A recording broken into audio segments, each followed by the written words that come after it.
ప్రార్థన. ప్రేమ నమ్మకము కలిగిన మా ప్రియ పరలోకపు తండ్రి, ఘనమైన దేవ, మీ పాదాలకు వందనాలు తండ్రి. ఈ రాత్రి మీ వాక్కుల ముందు కూర్చున్నాము.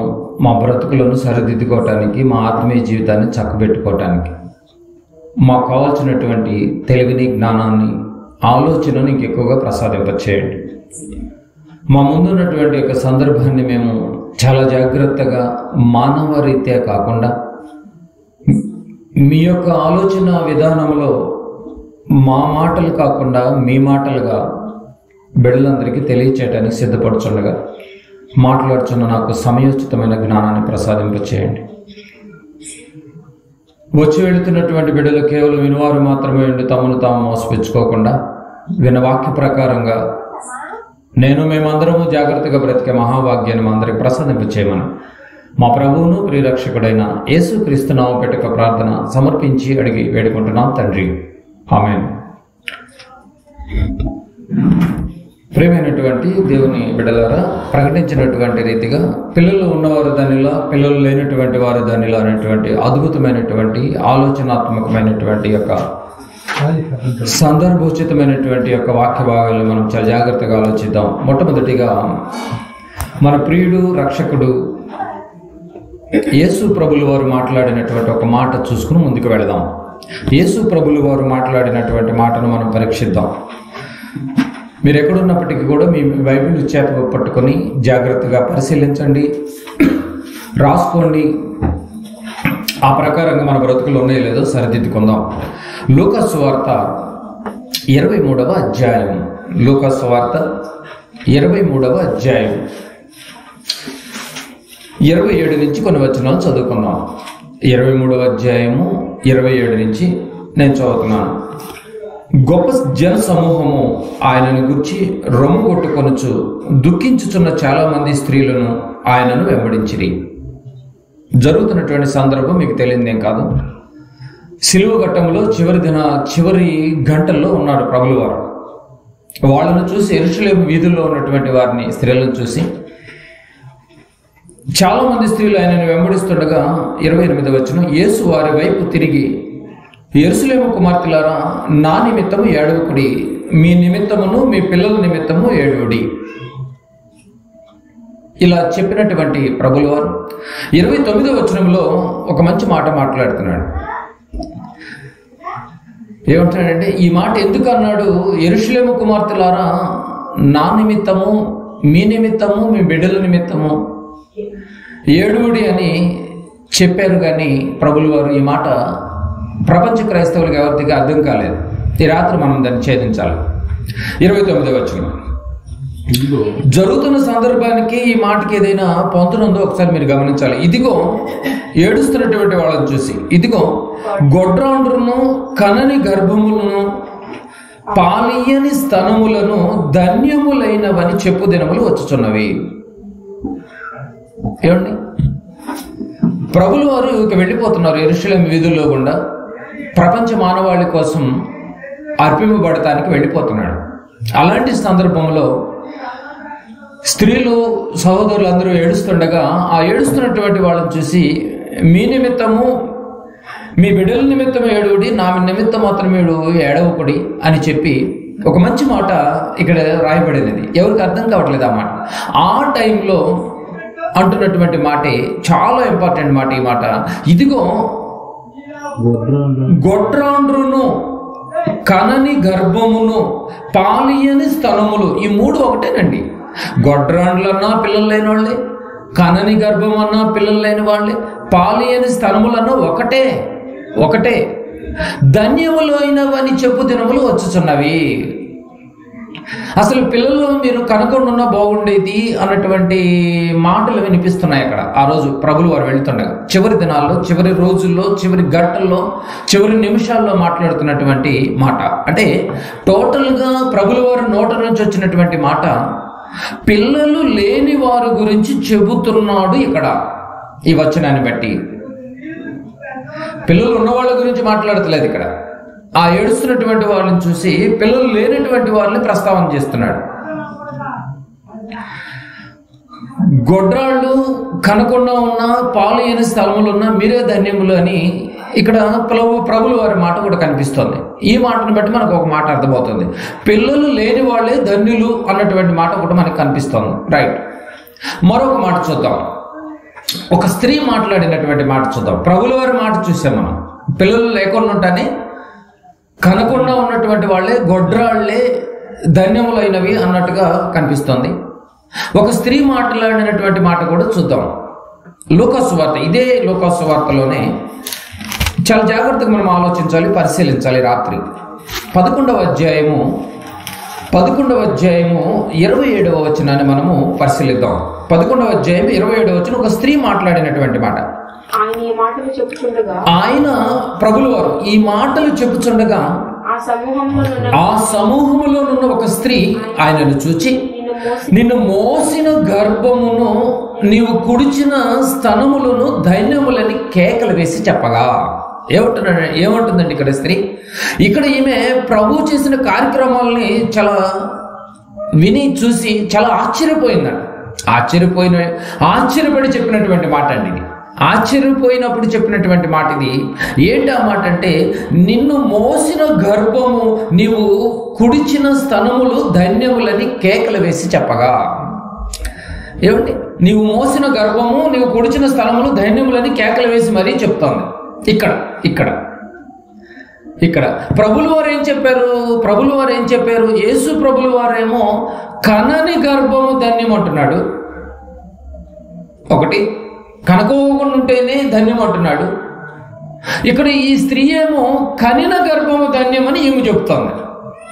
అర్థమవుతలేదు మీకు ఇక్కడ పాయింట్. స్త్రీ ఏమో కన్న గర్భము ధన్యం అంటుంది. ప్రభులు వారేమో కనుకోకుండా ఉన్న గొడ్రాలు పిల్లలు కన్నటువంటి స్త్రీ ధన్యము అని చెప్పి మాట్లాడుతున్నాడు ప్రభులు వారు. ఎలా అర్థం చేసుకోవాలి మరి?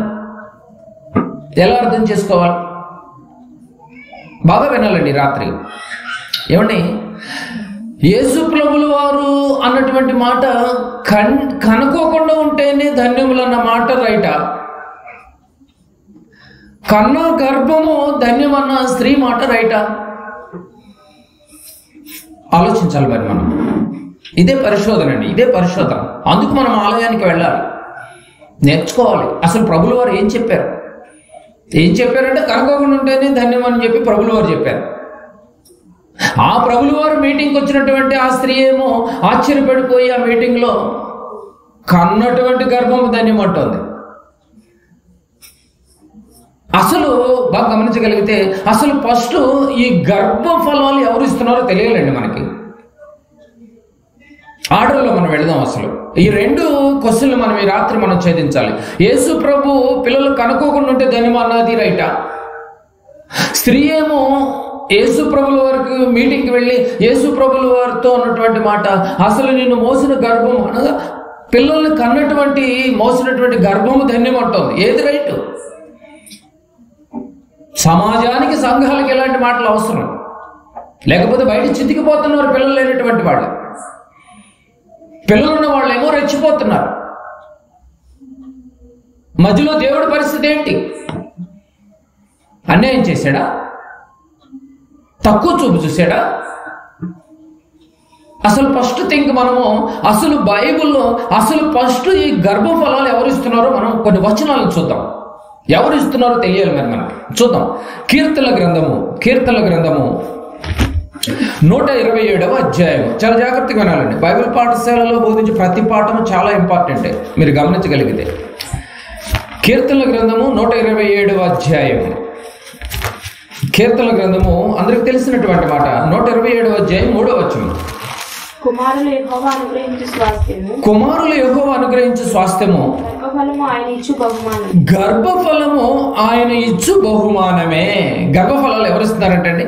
అసలు ఫస్ట్ గర్భాలు ఎవరిస్తున్నారంటే, గర్భఫలాలు ఎవరిస్తున్నారంటే ఆ దేవుడు ఇస్తున్నాడు. ఒకటి మనకు అర్థమవుతుంది. గర్భఫలాలు ఇస్తుంది దేవుడే. రైట్, మనకు ఒకటి అర్థమైపోయింది. అయితే దేవుడే అనటానికి బైబిల్ ఏమైనా సాక్ష్యాలు ఉన్నాయా? ఏమండి, గర్భఫలము దేవుడే ఇస్తున్నాడని ఈ వచనం చెప్తోంది. అసలు గర్భఫలాలు దేవుడే ఇస్తున్నాడు అనటానికి ఏమైనా సాక్ష్యాలు ఏమైనా ఉన్నాయా బైబిల్లో? గుడ్డుగా ఈ వచనాన్ని ఎందుకు నమ్మాలి మరి మనం? చూద్దాం, కొన్ని సాక్ష్యాలను చూద్దాం. గర్భఫలాలను దేవుడు ఇస్తున్నాడు అనడానికి కొన్ని వచనాలు మనం పరిశీలిద్దాం ఈ రాత్రి. ఆదికాండము 30వ అధ్యాయం. ఆదికాండము 30వ అధ్యాయం మొదటి వచనాన్ని పరిశీలిద్దాం. మొదటి వచనము, రాహేలు తాను యాకోబునకు పిల్లలు కనకపోవట చూచి తన అక్క యందు అసూయపడి యాకోబుతో, నాకు గర్భఫలమేమో లేని ఎడల నేను చచ్చేదను నేను. ఏమిటి ఏం జరుగుతుందండి సందర్భం? ఎవరితో? యాకోబు రాహేలు మధ్య చిన్న డిస్టర్బెన్స్ జరుగుతుంది ఫ్యామిలీలో. ఏంటి ఆ డిస్టర్బెన్స్? నాకు అర్జెంటుగా పిల్లలు కావాలి, నాకు గర్భఫలము కావాలి, పిల్లలు ఇవ్వకపోతే నువ్వు ఇమీడియట్గా నేను చచ్చిపోతా, అది ఏ రీతిగానే కానీ నాకు పిల్లలు కావాలి అర్జెంటుగానే భర్తని డైరెక్ట్గా అడుగుతోందండి. రెండవ వచనం, ఇప్పుడు యాకోబు ఏమంటున్నాడు? వీళ్ళ ఇంట్లో వాదన ఏంటి? ఈ యొక్క భార్యకి డిస్కషన్ ఏంటి? నాకు పిల్లలు కావాలి, అర్జెంటుగా నువ్వు నాకు ఇవ్వాలి అని ప్రశ్న వేసింది, అడిగింది, అర్జించింది, యాచించింది భర్తని. ఇప్పుడు భర్త అంటున్నాడు, యాకోబు గారు, యాకోబు కోపము రాహేలు మీద రగులు కొనగా, కోపం వచ్చిందని యాకోబు కోపం వచ్చింది రాహేలు మీద. ఎందుకు వచ్చింది? రగులు కొనగా అతడు, నేను నీకు గర్భఫలము ఇయ్యకపోయినా దేవునికి ప్రతిగాను ఉన్నానా? ఇక్కడ ఒక ప్రశ్న వేశాడు. నేనేమన్నా దేవుణ్ణా? గర్భఫలాలు ఇచ్చేది ఎవరంట? దేవుడు కదా రాహేలు, నన్ను అడిగి అడుగుతున్నావు నువ్వు అని అసలు తిరిగి భలే మంచి సమాధానం చెప్పాడండి. యాకోబు అంటున్నాడు రాహేలుతో, దేవుడే గర్భఫలాల్ని ఇస్తుందని చెప్తున్నాడు, ఇచ్చేది దేవుడు అని యాకోబు రాహేలుతో చెప్తున్నాడు. అప్పుడు ఆలోచనలో పడింది రాహేలు, ఓహో దేవుడు ఇస్తున్నాడా అని. ఆ రోజు నుంచి ప్రార్థన చేయడం మొదలుపెట్టింది, దేవుడికి వినవం తెలియచేయడం మొదలుపెట్టింది. ఓహో గర్భఫలం ఇస్తుంది దేవుడే అని భర్త భార్యతో చెప్పాలి, ఒకవేళ భార్య తెలియక అజ్ఞానంగా మాట్లాడినా కూడా. ప్రార్థన చేయడం మొదలుపెట్టింది. 22వ వచనం, దేవుడు రాహేబును జ్ఞాపకం చేసుకొని ఆమె మనవి విని ప్రార్థన విన్నాడు. భర్త చెప్పాడుగా, నేను కాదమ్మా బిడ్డలు ఇచ్చేది దేవుడు. ఇక ప్రార్థన చేయడం మొదలుపెట్టిన తర్వాత దేవుడు రాహేలును జ్ఞాపకం చేసుకుని ఆమె మనవి విని ఆమె గర్భము తెరిచెను.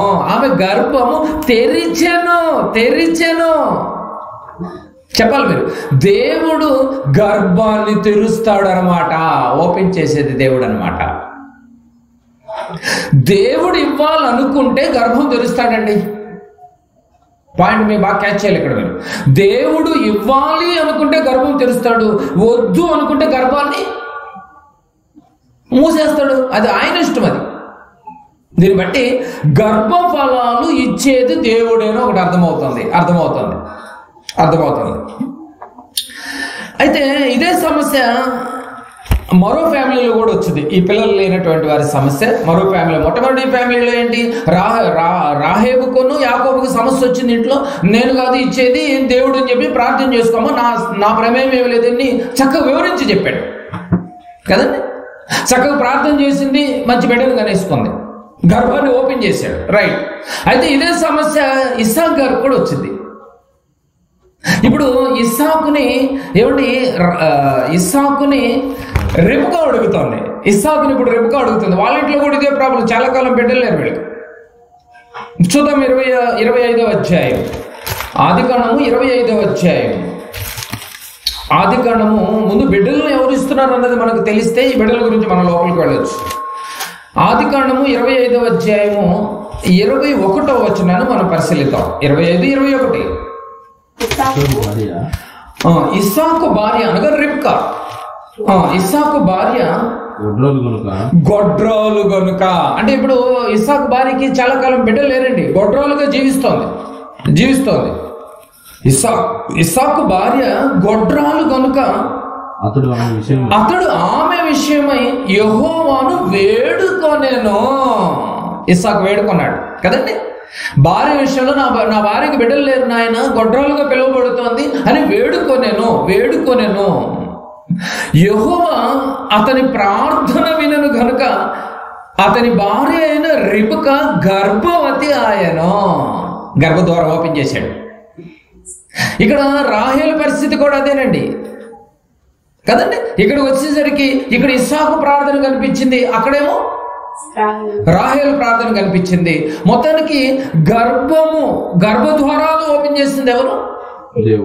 దేవుడు అని ఒకటి మనకు అర్థమవుతుంది. ఇస్సాకు భార్య విషయమే ప్రార్థించాడు, ఏమిటి తండ్రి విన్నాడు, గర్భాన్ని తెరిచాడు. వాళ్ళకి కవలలు పుట్టారు. బైబిల్లో కవలలు పుట్టింది ఇదిగో రిబ్కాకి, ఫస్ట్ కవలలు కదండి. ఓవరాల్ గా మనం గమనిస్తే దేవుడే ఈ గర్భఫలాలు ఇస్తుంటే, దేవుడే కదండి గర్భఫలాలు ఇస్తుంది. రాహేలుకు గర్భఫలం ఇచ్చాడు, ఈ ఇస్సాకు ప్రార్థన చేస్తే రిబ్కాకు గర్భఫలాలు ఇచ్చాడు. ఆయన ఇష్టం, కవలలు ఇస్తాడు, ఎంతమందినైనా ఇస్తాడు, ఆయన ఇష్టం. అది గర్భద్వారాలు తెలుస్తుంది దేవుడే అని ఒకటి అర్థమవుతుంది. సాక్ష్యాలు ఉన్నాయండి చరిత్రలో. యొక్క యాకోబు, అబ్రహాం, ఇస్సాకు, యాకోబు ఫ్యామిలీ చరిత్రలో ఉంది. ఒకటి మనకు అర్థమవుతుంది, దేవుడే ఈ గర్భఫలాలు ఇస్తుంటే మరి కనని గర్భము ధన్యములైన రోజులు వస్తున్నాయని యేసు ప్రభుల వారు ఎందుకు అన్నాడు? దేవుడేమో ఇస్తున్నాడు, గర్భద్వారాలు ఓపెన్ చేస్తున్నాడు. మరి ప్రభుల వారేమో అసలు కనుక్కోకుండా ఉన్న గర్భాలే ధన్యములైన రోజులు వస్తున్నాయని యేసు ప్రభుల వారు అంటున్నాడు. మరి స్త్రీ ఏమంటుంది? కనిన గర్భము ధన్యమని స్త్రీ మాట్లాడుతుంది. అర్థమైందో లేదు మీకు? పాయింట్ చాలా మనసు పెట్టాలండి. ఏదో నిద్రమత్తులో వచ్చేసి ప్రశాంతంగా ఫ్యాన్ కిందకు వచ్చి వెళ్ళిపోతే ఇలాంటి మాటలు మీకు అర్థం కాదు. ఎంతకాలం వెళ్ళినా కూడా అంతే, ఏం అర్థం కాదు. దేవుడు అనగా ఎలక్ట్ అయిపోవాలి. అరికాల నుంచి నన్నెత్తుక వరకు ఉన్నటువంటి ప్రతి ఒక్క అవయవాలు మంచి ఎలక్ట్గా ఉండాలండి బాబు. ఇప్పుడు కనని గర్భము ధన్యమా, కనిన గర్భము ధన్యమా? యేసు ప్రభుల వారికి ఓటేద్దామా, స్త్రీకి ఓటేద్దామా? ఏది రైట్ అందాం? ఏది రైట్ అందాం మనం గమనించాలి. ఏమండి ఇప్పుడు కనిన గర్భాలు ధన్యములా కాదో ముందు ఆలోచిద్దాం. ఏమంటే కనిన గర్భాలు ధన్యం అని చెప్పి స్త్రీ అంటుంది కదా, ముందు కనిన గర్భాలు ఎలా ఉన్నాయో ఒకసారి మనం బైబిల్లోకి వెళ్ళిపోదాం. అంటే కన్న వాళ్ళందరూ ధన్యులేనా? అసలు కన్నటువంటి వాళ్ళని చూస్తే చాలా రెచ్చిపోతూ ఉంటారు, మీరు గమనించలేదు? అందులో మగపిల్లలు పుడితే ఇంకా మరీను కదండి, ఆలోచించాలి మీరు. రైట్. ఇప్పుడు కనిన గర్భాలన్నీ ధన్యములేనా? బాగా గమనించాలి ప్రశ్న ఇది. కనిన గర్భాలు అన్ని ధన్యములేనా? కన్న వాళ్ళందరూ ధన్యులేనా? ఒక్కొక్కటిగా మనము ఆలోచిద్దాం బైబిల్లోనికి వెళ్ళి. కన్న వాళ్ళందరూ ధన్యులేనో ఒకసారి చూద్దాం. మళ్ళీ సాక్ష్యం బైబిల్లోనే పరిశీలించాలి మనం. దినవృత్తాంతములు 2వ గ్రంథము. కన్న వాళ్ళందరూ ధన్యులేనా? పిల్లలు కన్న వాళ్ళందరూ ధన్యులేనంటారా? ఒకసారి చూద్దాం. దినవృత్తాంతముల 2వ గ్రంథము పరిశీలించాలి మనం ఈ రాత్రి. దినవృత్తాంతముల 2వ గ్రంథము 22వ అధ్యాయం. దినవృత్తాంతముల 2వ గ్రంథము 22వ అధ్యాయము 2 నుంచి 4 వచనాలు రాసుకోండి, నేను చదువుతున్నాను. 2 నుంచి అహజ్యా ఏలన ఆరంభించినప్పుడు 42 ఏండ్ల వాడై యెరూషలేములో 1 సంవత్సరము ఏలెను. ఎవరైనా? అహజ్యా అనే అతను ఉన్నాడు, ఏలుతున్నాడు. రైట్. ఏలెను. అతని తల్లి ఒమ్రీ కుమార్తె, ఆమె పేరు అతల్య. వీళ్ళ అమ్మగారి పేరు ఏం పేరు? అతల్య. అతల్య కొడుకు ఎవరు ఇప్పుడు? అహజ్యా. బాగా వినాలి. ఏమండి? అహజ్యా అయితే ఏమి నేర్పుతుంది? దుర్మార్గంగా ప్రవర్తించుటకు అతని తల్లి అతనికి నేర్పుచూ వచ్చెను. ఏమండి? అహజ్యాన్ని ఎలా పెంచుతుంది? దుర్మార్గమైన పనులు చేయుటకు, ప్రవర్తించుటకు అతని తల్లి అతనికి నేర్పుచూ వచ్చెను గనుక అతడును అహాబు సంతతి వారి మార్గములందు నడిచెను. అహాబు సంతతి వారి వల్లే అతడు యెహోవా దృష్టికి చెడు నడత నడిచెను. అతని తండ్రి మరణమైన తరువాత వారు అతనికి ఆలోచన కర్తలై అతనికి నాశనమునకు కారకులైరి. ఎవడు మీరు బాగా గమనించగలిగితే అతల్య ఎంత దుర్మార్గులలో చూడండి. కొడుకుని ఏం చేస్తుంది? కొడుకుని ఎంత దుర్మార్గంగా పెంచిందంటే బాగా గమనించాలి. యెహోవా దృష్టికి చెడు నడత నడిచే విధంగా పెంచిందట. చెడు నడత నడిచే విధంగా పెంచి సింహాసనం ఎక్కించింది. రాజుగా నువ్వు వేలాలి నాయనా అని. ఒక విధంగా చెప్పాలంటే అడ్డగోలుగా ఎక్కించిందండి సింహాసనం. అది యెహోవా దృష్టికి నచ్చలేదు, దుర్మార్గంగా పెంచింది. పెంపకం కూడా దుర్మార్గంగానే ఉందంట. ఏమిటి, అహజ్యా యూదులను ఎంతో శ్రమ పెట్టి మామూలుగా ఎక్కలేదండి సింహాసనం, ఎంతో శ్రమ పెట్టి యెహోవా దృష్టికి తెడుదు నడత నడిచాను. ఏమండి, ఇప్పుడు అతల్య అహజ్యాని కంది, బిడ్డను కంది. అడ్డగోలుగా యెహోవా దృష్టికి చెడు నడత నడిచేటట్టుగా ఏమిటి యూదులందరినీ శ్రమ పెట్టి సింహాసనాన్ని ఎక్కించిందండి. ఇలాంటి ఈమె కన్న గర్భమే ధన్యులు అంటారా మీరు చెప్పండి? యెహోవా దృష్టికి చెడు నడత నడిచేదిగా పెంచింది అంటే ధన్యమండి ఈవిడి గర్భము. బాగా గమనించాలి, ఇలాంటి గర్భాలు ధన్యులు అనుకుంటే పొరపాటు. అతల్య అహజ్యాని ఏమి సరిగా పెంచలేదు. సరైనటువంటి గర్భం ఏమి కాదు, ధన్యమైన గర్భం ఏంటి కాదు, కంది. కానీ యెహోవా దృష్టికి చెడు నడత నడిచేటట్టుగా పెంచింది. ఇలాంటి గర్భాలు ధన్యములు అంటారా మీరు చెప్పాలి? ఎందుకంటారు? అనరు. యెహోవా దృష్టికి చెడు నడత నడిపించేటటువంటి ఏ బిడ్డలనైనా వారి తల్లిదండ్రులు ఒకవేళ పెంచుతుంటే అతల్యాకు నీకు పెద్ద తేడా ఏం లేదు. చెడు నడత నడుస్తుంటే కంట్రోల్గా పెట్టాల్సినటువంటి తల్లులు కంట్రోల్గా పెట్టుకోకుండా దాన్ని ప్రోత్సహిస్తున్నావంటే నువ్వు బిడ్డలను కన్నా కూడా నువ్వు ధన్యురాలమే కాదనమాట. అవి మాటను బట్టి మనకు అర్థమవుతుంది. మరో తల్లిని చూద్దాం. అతల్య బిడ్డని సరిగా పెంచినట్టేం కాదు, అలా పెంచుకోకుండా ఉన్నటువంటి వాళ్ళు ధన్యులే కాదని ఒకటి అర్థమవుతుంది. ఏమండి, మరో తల్లిని చూద్దాం. మత్తయి సువార్త పాత నిబంధనలో ఒక తల్లిని చూసాం, సరిగా ఏం పెంచలేదు, కనిన గర్భమే దయ్యుడి కంది బిడ్డని, కానీ ధన్యమైన గర్భమేం కాదన్నట్టు మనకు అర్థమవుతుంది. పైగా చివరికి నాశనానికి ఒడిగట్టినట్టుగా ఉంది. అది ధన్యం ఎట్టవుతుంది? చూద్దాం, మరో తల్లిని చూద్దాం. కొత్త నిబంధనలో మత్తయి సువార్త 14వ అధ్యాయం. మత్తయి సువార్త 14వ అధ్యాయము 7వ వచనాన్ని ఒకసారి చూద్దాం. 7వ వచనం. గనుక ఆమె ఏమి అడిగినను ఇచ్చేదనను అతడు ప్రమాణపూర్వకంగా వాగ్దానము చేశాను. ఏదో ఒక ప్రమాణపూర్వకంగా వాగ్దానం చేశాడట. ప్రమాణపూర్వకంగా వాగ్దానం చేశాడు. ఎవరికి చేశారు? హేరోదియా రాజు హేరోదియా కుమార్తెకి చేశాడు. అర్థమవుతలేదు ఇక్కడ. ఇది మీకు అర్థం కావాలి అంటే పై వచ్చిన ఒకసారి చూడాలి, 6వ వచ్చిన ఒకసారి చూడాలి. అయితే హేరోదియా పుట్టినరోజు వచ్చినప్పుడు, జన్మదినం వచ్చిందంటే హేరోదియా రాజు పుట్టినరోజు వచ్చినప్పుడు హేరోదియా కుమార్తె వారి మధ్య నాట్యమాడి హేరోదును సంతోషపరిచెను. అందుకే మాట అన్నాడు. అందుకేమన్నాడు? ఆమె ఏం సంతోషపరిచింది కాబట్టి ఆమె ఏమడిగినను ఇచ్చేదనని అతడు ప్రమాణపూర్వకంగా వాగ్దానం చేశాడంట. బాగా గమనించాలి. హేరోదియా జన్మదినం వచ్చింది, అధిపతులను అధికారులను అందరిని పిలిపించి గొప్ప విందు చేశాడండి. పుట్టినరోజు గొప్ప విందు చేశాడు. వీరందరినీ ఆనందపరచడానికి ఒక డ్యాన్స్ కార్యక్రమాన్ని ఏర్పాటు చేయాలనుకున్నాడు. అందరూ వచ్చారు కదా, ఏదైనా ఒకటి మంచి డ్యాన్స్ కార్యక్రమాన్ని ఏర్పాటు చేద్దాం పుట్టినరోజు అని చెప్పి అనుకున్నాడు హేరోదియా. బాగానే ఉంది. అక్కడ హేరోదియా అంటుంది, ఇప్పుడు భార్య అంటుంది హేరోదియా, ఎవరో ఎందుకండి డ్యాన్స్ పిల్లలను పట్టుకురావటం, ఒక మాటలో చెప్పాలంటే మన లాంగ్వేజ్లో, ఎవరినో ఎందుకు డ్యాన్స్ తీసుకొచ్చి ఇక్కడ వీళ్ళందరినీ ఆనందపరచడానికి, ఇదిగో మన కుమార్తెతోనే డ్యాన్స్ చేయించవచ్చు కదా అని చెప్పి ఒక ఐడియా ఇచ్చింది. ఎవరికి? హేరోదియాకి, మా భర్తకి రాజుకి ఐడియా ఇచ్చింది. హేరోదియా ఐడియా ఇచ్చింది. రైట్, ఏర్పాటు చేయాలనుకున్నాడు. మన కుమార్తె ఉంది కదా చెప్తుంది. ఏమండి, దీనికి ముందు అసలు ఎందుకు ఇలాంటి ఆలోచన వచ్చింది? కుమార్తెను ఎందుకు రంగంలో దించాలనుకుంటుంది? అది మీకు అర్థం కావాలి అని అంటే దీని ముందు ఒక సందర్భం జరిగింది.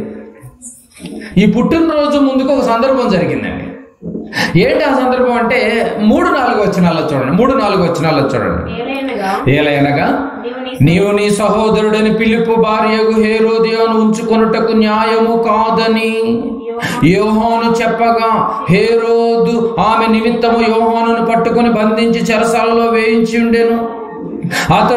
అతడు ఇతన్ని చంపగోరును కానీ జనసమూహం అతన్ని ప్రవక్త అని ఎంచినందుకు వారికి భయపడెను.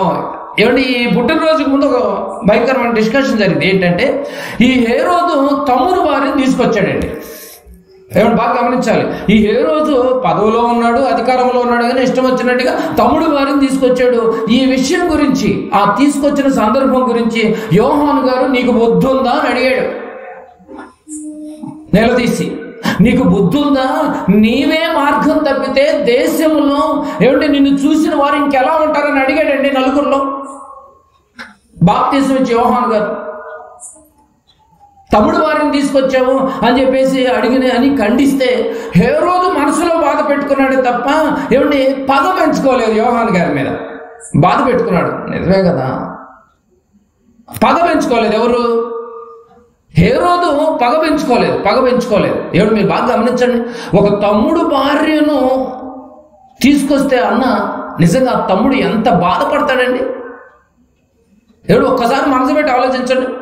కళ్ళ ముందే తమ్ముడు భార్యను తీసుకొచ్చి నీ ముందే తమ్ముడు భార్యను నీ భార్యగా ఉంచుకుంటావు ఒక అన్న, ఆ తమ్ముడు ఎంత విలువల్లాడతాడో అది అర్థం చేసుకున్నాడు. బాప్తిసం ఇచ్చి యోహాను గారు నిలదీసి అడిగాడండి తప్పుగా కదండి. ఒక్కసారి మనసు పెట్టి ఆలోచించండి. నీ భార్య ఇంకొకళ్ళతో ఆ సొంత అన్నతో మంచాన్ని పంచుకుంటుందంటే ఎంత బాధాకరమైనటువంటి విషయం అండి. ఆ రోజు నిలదీశాడండి బాప్తిసం ఇచ్చే యోహాను గారు. నిలదీయటం ఎవరు చూశారు? ఎవరు విన్నారు ఆ రోజు నలుగురులో? హేరోదు భార్య విందే. నీకెందుకు రా నొప్పి అని మనసులో అనుకుంది. ఒక మాటలో చెప్పాలంటే అది మైండ్లో పెట్టుకుంది. హేరోది ఏం పగ పెంచుకోలేదు. భార్య పగ పెంచుకొని, హేరోదియా పగ పెంచుకొని అవకాశం కోసం చూస్తుంది. ఎప్పుడు అవకాశం వచ్చిద్దా అని అవకాశం చూస్తుంది. అవకాశం రానే వచ్చేసింది. బర్త్డే ఫంక్షన్ జరుగుతుంది భర్తది. హేరోదియా చక్కగా అందరిని పిలిపించాడు, అధికారులు పిలిపించాడు, ప్రధాన అధికారులు పిలిపించాడు, విందు చేయించాడు. విందు అయిపోయిన తర్వాత ఒక డాన్స్ ప్రోగ్రాం పెట్టిద్దాం అనుకున్నాడు. మరి ఏదైనా ఎవరైనా పిలిపించండి అనే లోపు అప్పుడు ఎంటర్ అయిపోయింది. ఎందుకంటే మన కూతురే ఉంది కదా. కూతురు రంగంలోనికి దిగేసిందండి. 6వ వచనంలో అయితే హేరోదియా జన్మదినం వచ్చినప్పుడు అంటే అప్పటికేం జరిగింది? యోహాను గారు వార్నింగ్ ఇచ్చాడు. తమ్ముడు వారిని తీసుకురావటం కరెక్ట్ కాదు హేరోదు, చాలా అన్యాయం చేస్తున్నావు నువ్వు. నీ పొరుగు వాని భార్యను ఆశించకూడదని ఒక ఆజ్ఞను ధిక్కరిస్తున్నావు. దేవుని పక్షాన నేను చెప్తున్నానని చెప్పి వార్నింగ్ ఇస్తే ఆ వార్నింగ్ అతను బాధపడ్డాడు కానీ పగ పెంచుకోలేదు. ఆ పగ హేరోదియా పెంచుకుంది. అవకాశం కోసం చూస్తుంది. అవకాశం పుట్టినరోజు వచ్చింది. చక్కగా విందు జరుగుతుంది. విందు అయిపోయింది. చక్కగా కుమార్తెను అడిగింది కదా. ఎవరో ఎందుకు మన కుమార్తెనే పంపింది. అందరినీ నాట్యంతో బాగా సంతోషపరిచింది. చూడండి అక్కడ మాట 6వ వచనంలో హేరోదియా జన్మదినం వచ్చినప్పుడు హేరోదియా కుమార్తె వారి మధ్య నాట్యమాడి, అందరి మధ్యలో నిలబడి నాట్యమాడి హేరోదియాను సంతోషపరిచను. రాజు సంతోషపరిచాడంట. అప్పట్లో సంతోషపరిస్తే వాళ్ళు ఇచ్చే ఆఫర్స్ ఎలా ఉంటాయంటే రాజ్యంలో సగభాగం ఇచ్చేస్తారు.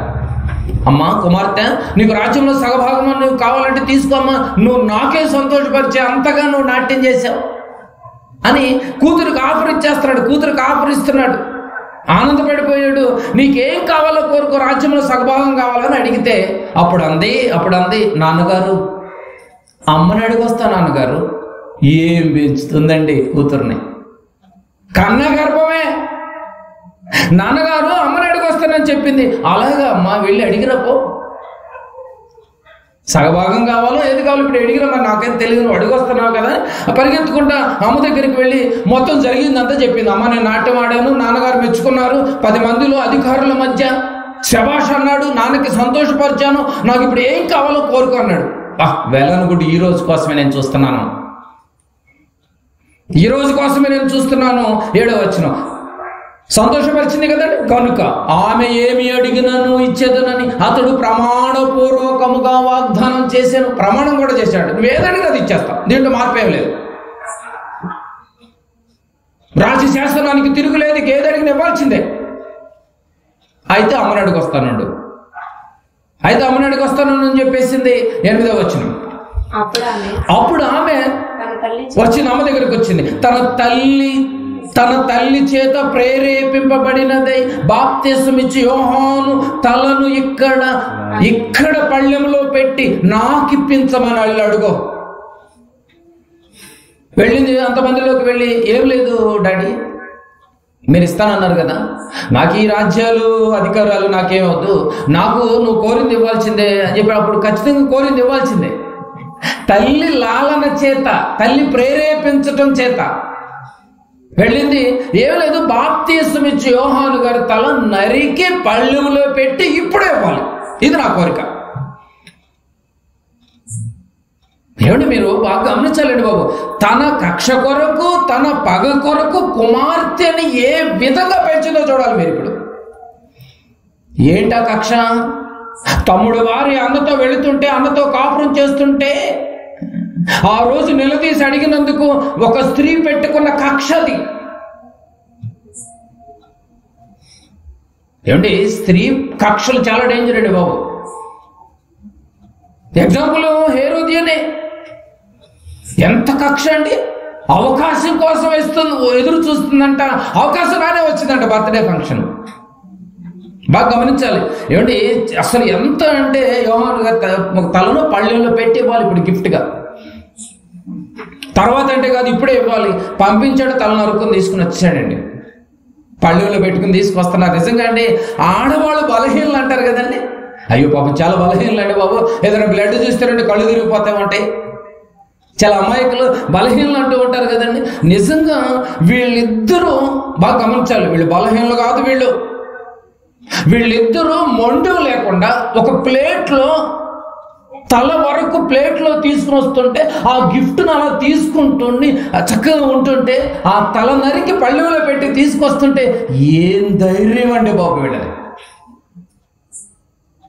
మామూలు గిఫ్ట్లు కాదవి.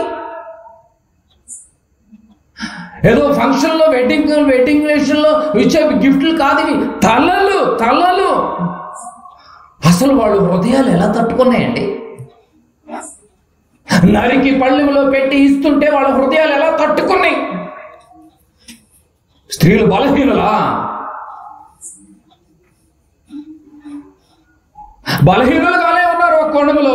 కానీ ఎంత ఇది జరుగుతుందో గమనించారా? ఇక్కడ మీరు బాగా గమనించాలి. వారి హృదయాలు ఎంత తట్టుకోగలిగితే ఆ మొండి లేకుండా ఆ తలను చూస్తున్నారంటే పళ్ళెంలో పెట్టుకుని కూతురుని ఎంత ధైర్యంగా పెంచింది మొండిగా. తల్లి ఇంకెంత ధైర్యంగా ఉండాలి. తల నరికి పగ. దీన్ని బట్టి మనకి ఏమర్థమవుతుందంటే, హేరోదియ కనిన గర్భమే, కంది వెంటనే, కానీ ధన్యురాలు కాదు. ఎలా అవుతుంది ధన్యురాలు? ఒక నీతిమంతుడైన తలను నరికి తీసుకుని రమ్మందంటే ధన్యురాలు ఎలా అవుతుందండి? బిడ్డను కన్నప్పటికీ కూడా. ఎంత మొండి హృదయాలండి. కక్షలు అలా ఉంటాయండి. ఎలా పెంచిందో మీరు బాగా గమనించాలి. ఇప్పుడు బాగా గమనించాలి, ఇద్దరు చూసే కదండి మనం. అతల్య అహజ్యాన్ని ఎలా పెంచింది? దేవుని దృష్టికి దుర్మార్గమైన కార్యక్రమాలు చేయించి యూదులను భయంకరమైనటువంటి శ్రమంలో పెట్టి సింహాసనం నువ్వు దక్కించుకోవాలని దేవుని దృష్టికి వ్యతిరేకంగా పెంచింది. కంద వెంటనే, కానీ ధనిరాలు కాదు. ధనిరాలు అనగలమా అండి? హేరోదియ కూడా వెంటనే కంది, కానీ వెంటనే ఎలా పెంచింది? నీతిమంతులు తల నరికి పళ్ళెంలో పెట్టి ఇవ్వమందంటే 10 మందిలో అందరూ చూస్తుండగా డాన్స్ చేయించి ఆ పాత కక్షను తీసుకొచ్చి ఎంత నేగ్గా పెంచిందండి బిడ్డని. ఆ కుమార్తె కూడా మీరు గమనించలేదు, అమ్మ దగ్గరికి వెళ్ళి అడిగొచ్చిందండి. తూచా పాటేస్తుంది. చూసారండి ఎలా పెంపకం ఎలా ఉంది? చూసారు? ఇలాంటి గర్భాలు బిడ్డలు కనుండొచ్చు, కానీ వీళ్ళు ధన్యురాలు కాదు అని బైబిల్ చెప్తోంది. అతల్య లాంటి వాళ్ళు ఎంతమంది లేరు? సింహాసనం కోసం ఏదైనా చేస్తారు, అధికారం కోసం ఏదైనా చేస్తారు. ఈరోజు చిన్న చిన్న వార్డు మెంబర్లకే కింద మీద అయిపోతున్నారు అధికారుల కోసం క్రైస్తవ స్త్రీలు. దానికోసం దేవుణ్ణి అడ్డం పెట్టుకుంటున్నారే. అతల్య లాంటి వాళ్ళు లేరా సింహాసనం కోసం పాకులాడేవాళ్ళు? ఏ దుర్మార్గ పనైనా చేసి. హేరోదియా లాంటి వాళ్ళు లేరండి పగలు పెట్టుకుని ఎప్పుడు అవకాశం దొరుకుతుందా వేసేద్దాం అన్నటువంటి వాళ్ళు. ఇలాంటి గర్భాలు నువ్వు కనుండొచ్చామో బిడ్డల్ని. ఇలాంటి ఆలోచనలు ఒకవేళ నీకుంటే నీ గర్భము ధన్యమైన గర్భమే కాదు. అర్థం కావాలి? నువ్వు బిడ్డలు కన్నంత మాత్రాన దేవుని కోణంలో నువ్వు పెంచకపోతే, దేవునికి వ్యతిరేకంగా పెంచితే, నువ్వు బిడ్డల్ని ఎంతమందిని కన్నా కూడా ఆ కనిన గర్భము ధన్యమైన గర్భము కాదు అని నీకు అర్థం కావాలి. ఇప్పుడు ఒక విషయం అర్థమవుతుంది మనకు కూడా. నువ్వు బిడ్డలు ఎంతమంది 100 మంది బిడ్డల కన్నా సరైనటువంటి రీతిలో సమాధి చేయకపోతే ఉపయోగం లేదన్నాడు ప్రసంగి గ్రంథంలో. సరైన రీతిగా అంటే ఇదే. ఇక మరి ఎలాంటి గర్భము ధన్యం? మరి అతల్య లాంటి గర్భాలు దేవుని కోణంలో పెంచకపోతే దాన్ని నువ్వు కన్నా కూడా ధన్యురాలు కాదని అర్థమవుతుంది. ఆహాబు ఏమండి, హేరోదియా లాంటి తల్లులు ఇలాంటి కోణంలో బిడ్డలు ఒకవేళ పెంచుతున్నా కూడా నువ్వు బిడ్డలు కన్నా కూడా ధన్యురాలు కాదని అర్థమవుతుంది. మరి ఎలాంటి గర్భాలు ధన్యం? మరి ఆ తల్లిని కూడా చూద్దాం. ఇలాంటి కోణంలో ఉన్న తల్లులందరూ బిడ్డలు కన్నా కూడా ఉపయోగం లేదు, ధన్యురాలు కాదు నువ్వు.